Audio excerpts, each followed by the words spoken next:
Hello दोस्तों, कैसे हैं आप। आपका स्वागत हमारे चैनल पे। दोस्तों आज का हमारा टॉपिक है वंशागति तथा आणविक आधार। वंशागति के आणविक आधार, ठीक है ना दोस्तों। आज का ये हमारा चैप्टर अध्याय 5 है दोस्तों। हमने इसके लिए पिछले चारों चैप्टर की दोस्तों आपको समझाया भी था और साथ में नोट्स भी दी थी, ठीक है ना। तो आज का दोस्तों हमारा चैप्टर क्लास 12 वालों के लिए अध्याय 5 से है और हम देखेंगे दोस्तों इसमें से आपको क्या क्या पढ़ना है, क्या नहीं पढ़ना है। और साथ में हम ये भी देखेंगे कि जो बायो का पेपर इस साल का उसमें कैसे पूछा है, ठीक है ना दोस्तों। आगे आप बनेगा, हम आपको पेपर में भी बताएंगे कैसे पूछा है। और साथ में क्या कहते हैं, हम सीरीज़ से भी बताएंगे कि सीरीज़ में कौन कौन से पढ़ना है, क्या पढ़ना है और मतलब उसमें से क्या इंपॉर्टेंट है। और साथ में बहुविकल्पी प्रश्न भी देंगे और साथ में ऐसे इंपॉर्टेंट प्रश्न हम आपको लास्ट में दोस्तों इस चैप्टर से बताएंगे कि पेपर में 100% आएगा दोस्तों। एकदम लिख लीजिए 100%, समझ लीजिए। बस इस चैप्टर को, इस वीडियो को दोस्तों बस शुरू से लेकर अंत तक देखिए, आपका सारा डाउट खत्म हो जाएगा, ठीक है ना। तो दोस्तों वीडियो को आइए शुरू करते हैं। तो दोस्तों आपका पहला हेडिंग है न्यूक्लिक अम्ल। ये न्यूक्लिक अम्ल क्या होता है दोस्तों। ये न्यूक्लिक अम्ल आपके लिए काफ़ी इंपॉर्टेंट है, इसको आप जरूर पढ़िएगा, ठीक है ना। तो और बहुत ही सरल भाषा में हमने लिखा और जितना पढ़ना है उतना ही हमने लिखा कि नहीं कि फालतू, ठीक है ना। तो आपका चैप्टर और पेज नंबर भी हमने ऊपर लिखा है, ठीक है ना। तो ये न्यूक्लिक अम्ल, अब न्यूक्लियोटाइड, पेंटोज, शर्करा, सब कुछ दोस्तों आपको मिलेगा, ठीक है ना। ये इंपॉर्टेंट भी, इसको भी पढ़िएगा जरूर, ठीक है ना।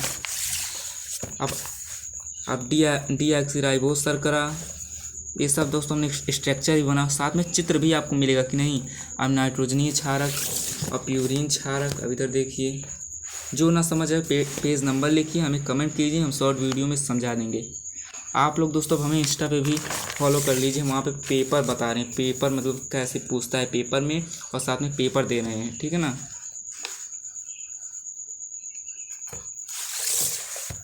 वहाँ भी हम नए नए प्रश्न बताते रहते हैं। हम डिस्क्रिप्शन में लिंक दे देंगे, वहाँ पे हमें फॉलो ज़रूर कीजिए। और क्या कहते हैं, अगर आपको इसलिए पिछले चारों चैप्टर की नोट्स चाहिए तो डिस्क्रिप्शन में लिंक है दोस्तों प्लेलिस्ट के, वहाँ पे क्लिक कीजिए, सीधा प्लेलिस्ट पे पहुँचिए और जाके देख लीजिए। अभी दोस्तों पिरिमिडियंस तथा प्यूरिन में अंतर, ये काफ़ी इंपॉर्टेंट हेडिंग है, ठीक है ना।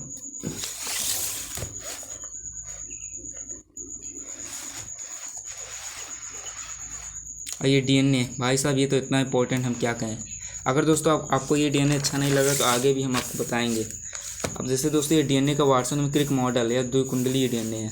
अगर ये आपको पढ़ने में कठिनाई हो रही है तो हम अभी आगे बताएंगे कि कौन सा पढ़िए। आप लोग देख लीजिए बस वीडियो को शुरू, इससे भी सरल भाषा में हमने लिखा है, ठीक है ना। अब इसका चित्र देख लीजिए, चित्र तो भाई साहब प्रैक्टिकल में ही आता है इस चैप्टर से। डीएनए पैकेजिंग ये इतना इम्पोर्टेंट नहीं है, फिर भी इम्पोर्टेंट है दोस्तों। हिस्टोन, न्यूक्लियोसोम काफ़ी इम्पोर्टेंट है दोस्तों। अभी दोस्तों जो हम प्रश्न बताएंगे ना, आप उसको देखिए, उस पर ज़्यादा फोकस कीजिए। ये सब तो हेडिंग है, जो एक सब प्रश्न के मामले में कुछ तुच्छ हेडिंग है, काफ़ी छोटी छोटी हेडिंग। इस चैप्टर से बच्चों को बहुत ही डाउट रहता है, हम सारा डाउट अभी लास्ट में ख़त्म कर रहे हैं, ठीक है ना।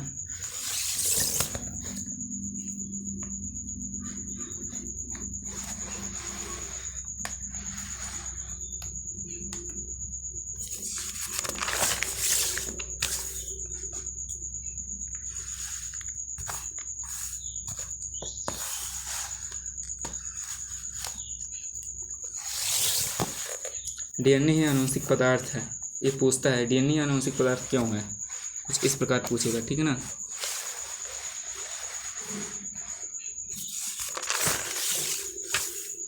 डीएनए का महत्व भी दोस्तों पूछता है। अब आरएनए, अब डीएनए आपने पढ़ा, अब आरएनए भी काफ़ी इंपॉर्टेंट है, देख लीजिए। अभी हम आरएनए की एक अलग से परिभाषा भी आपको दिखाएंगे, अगर आपको ये दोस्तों थोड़ा सा टफ लगे।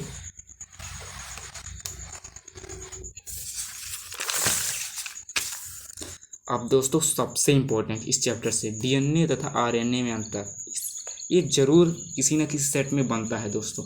और हमने इसलिए आपको ये 10 अंतर लिखे हैं, और कम से कम दोस्तों आप 5 अंतर तो पढ़ के जरूर जाइएगा, ठीक है ना। 10 अंतर एकदम पूरा देख लीजिए, जो आपको अच्छा लगे वही पढ़िए। हमें नहीं करें कि सारा 10 ही रट लीजिए, पर हम आपके लिए 10 लिखे हैं, ठीक है ना। ऊपर वाला से पढ़िएगा, ऊपर में सबसे आसान से डीएनए का पूरा नाम डीऑक्सीराइबोज न्यूक्लिक अम्ल और आरएनए का राइबोज न्यूक्लिक अम्ल, ये सब काफ़ी इंपॉर्टेंट है, ठीक है ना दोस्तों। अनुलेखन भी आपका इम्पोर्टेंट है। अब अनुलेखन की इकाई तो इतना नहीं कह सकते हैं, अब इसकी क्रियाविधि लेखन की। आनुवंशिक कोड दोस्तों काफ़ी इम्पोर्टेंट है।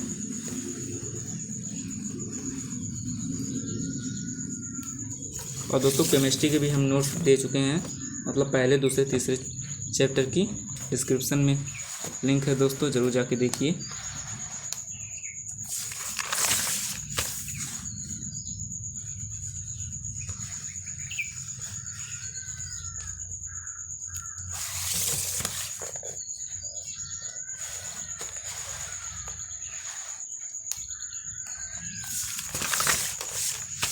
अब दोस्तों मानव जीनोम परियोजना, ये काफ़ी इम्पोर्टेंट है, ठीक है ना। मानव जीनोम परियोजना काफ़ी अच्छे से पढ़िएगा। और इसके लक्ष्य क्या थे ये भी इम्पोर्टेंट है मानव जीनोम परियोजना के। अब इसकी विशेषता क्या थी ये भी इम्पोर्टेंट, तो विशेषता ही समझिए। इसकी उपयोगिता क्या थी ये सब दोस्तों हमने आप सब कुछ मिलेगा, ठीक है दोस्तों। अब DNA उंगली छापी काफ़ी इम्पोर्टेंट है, DNA फिंगरप्रिंटिंग। और इसके अनुप्रयोग मतलब प्रयोग तो काफ़ी इम्पोर्टेंट है। तो दोस्तों चैप्टर तो यहीं पे समाप्त होता है, पर आपको लग रहा है बस इतना ही? नहीं दोस्तों, अब आपका मेन तो अब शुरू होगा, जो हम आपको अब आगे बताएंगे, ठीक है ना। चैप्टर तो यहीं समाप्त होता है, पर अब आगे देखिए। अब दोस्तों अब ऐसे प्रश्न अब पूछता कैसे, अब हम ये बताएंगे। अब कैसे पूछेगा, मानव जीनोम परियोजना को महापरियोजना क्यों कहा जाता है। अब ये कोई हेडिंग तो हम बना नहीं सकते, इसलिए हमने प्रश्न के रूप में लिख दिया है। तो इसको महापरियोजना क्यों कहा जाता है, तो काफ़ी इंपॉर्टेंट है दोस्तों, ये पढ़ लीजिए। अब दोस्तों देखिए, DNA की संरचना का वाटसन क्रिक मॉडल है द्विकुंडी, वही जो पीछे वाली हेडिंग है, लेकिन उससे काफ़ी हटके है दोस्तों, बहुत ही सरल भाषा में हमने लिखा है, जरूर पढ़िएगा, ठीक है ना दोस्तों। ये अब दोस्तों अगला प्रश्न जो पूछा है मतलब वो उसी का, फिर यहाँ से सेंट्रल डोगमा पर टिप्पणी लिखिए, ये ठीक है ना, ये काफ़ी इंपॉर्टेंट है, ठीक है ना। उसके उन्नयन के किन्हीं दो कार्यों का वर्णन कीजिए, तो ये भी इम्पोर्टेंट है। अब हम अगला प्रश्न दोस्तों आपको दिखा रहे हैं। अब दोस्तों हमारा अगला प्रश्न जो वो है कि DNA एक द्विरज्जुकी DNA में 20% साइटोसिन है, तो इस DNA के मिलने वाले एडेनिन के प्रतिशत की गणना कीजिए। ये दोस्तों काफ़ी इंपॉर्टेंट है, ये दोस्तों आपके सीरीज में भी पूछा था, देख लीजिए। सॉरी दोस्तों, ये देख लीजिए, यहाँ पे क्या कहते हैं पूछा है DNA का, ठीक है ना। तो ये 235 200 पेज नंबर हमने लिखा है, ठीक है ना, ये आप मत देखिए, ठीक है ना, देख लीजिए। लेकिन दोस्तों काफ़ी टफ है, इसलिए हमने अपने सरल भाषा में ये लिखा है, ठीक है ना। अब दोस्तों हमारा अगला प्रश्न है DNA तथा RNA में पॉलीन्यूक्लियोटाइड की संरचना की रासायनिक संरचना संक्षेप में लिखिए।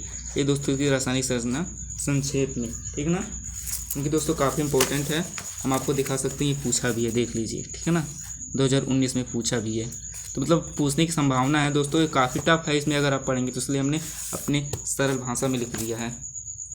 अब दोस्तों अगला प्रश्न जो है वो है कि मतलब न्यूक्लियोटाइड पर एक संक्षिप्त टिप्पणी लिखिए, 2024 में पूछा, ध्यान से देख लीजिए। अब अगर आप यहाँ से पढ़ेंगे तो काफ़ी ये टफ है, इसलिए दोस्तों ये देखिए संक्षिप्त टिप्पणी यहाँ से लेके यहाँ तक है, ठीक है ना दोस्तों। अब जो दोस्तों हमारा प्रश्न है वो ये है कि समारंभ कोडान एवं समापन कोडान से आप क्या समझते हैं, देख लीजिए 16 17 18 इंपॉर्टेंट है। अब अगर आप सीरीज से पढ़ेंगे तो काफ़ी टफ है, इसलिए हमारा ये देखिए दोस्तों हमने ये लिख दिया है, ठीक है ना, पूरे अच्छे से आप पढ़ लीजिए, बहुत सिंपल है दोस्तों ये, ठीक है ना।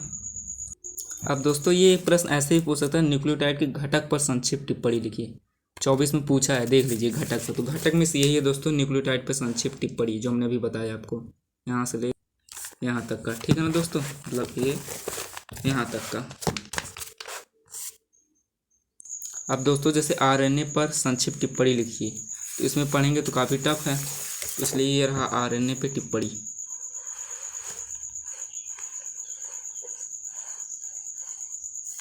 ठीक है ना, यहाँ तक का, बहुत ही इंपॉर्टेंट है और सरल भाषा में लिखा है, बस पढ़ के तो देखिए एक बार।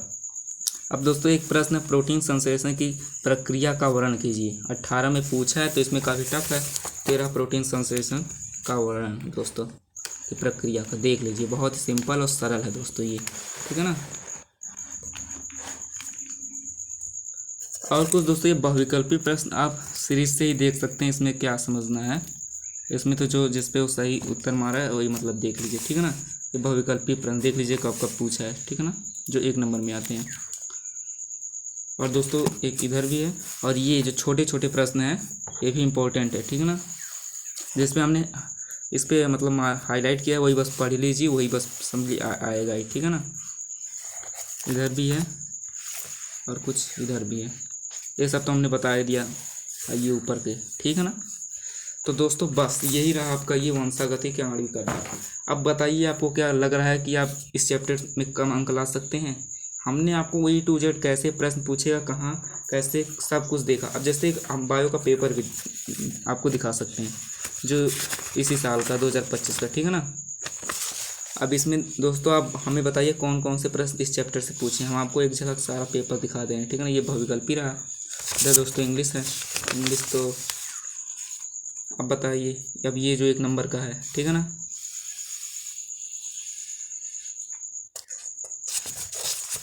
ठीक है ना। अब इधर भी देख लीजिए,